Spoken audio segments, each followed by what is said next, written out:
think of what we're doing, folks. Look at what we're doing to our kids.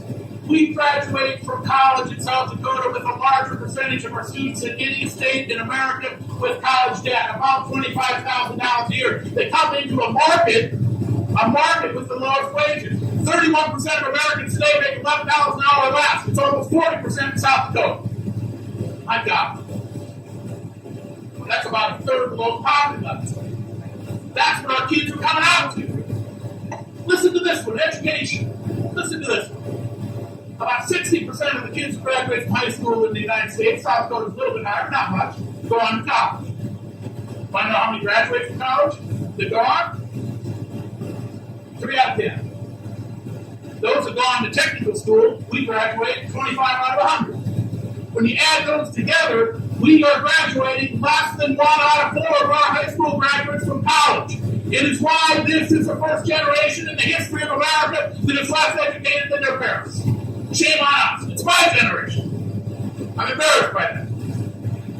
My generation. These kids are coming out today with record debt. For the first time in history a year ago, debt for student loan college debt surpassed all individual debt for young people in America.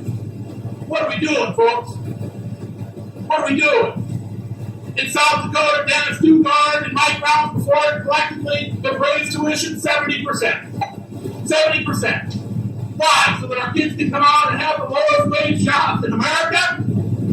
Oh, get this. You'll love this one.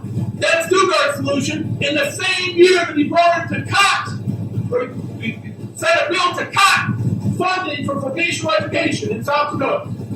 He also had legislation sponsored that would spend $5 million to an out-of-state company to bring in 1,000 skilled workers into South Dakota. I got a solution for you, Governor. Invest in our kids and you won't have to spend $5 million to find 1,000 people from out of state to take our kids' jobs right here in South Dakota.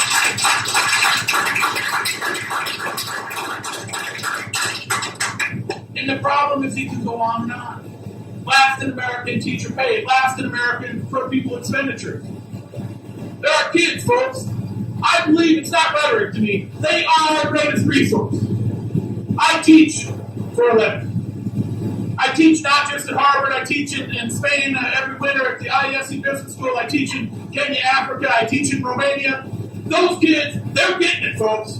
The world understands that the greatest generation invested in our kids. When our World War II vets came back and had the GI Bill and went to college, America couldn't do anything, and we did. We led the world in everything. Everything. Healthcare, electronics, you name it, every industry.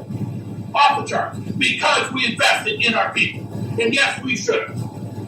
The returning veterans, we owed them. We're not doing that today. We're not doing that at all.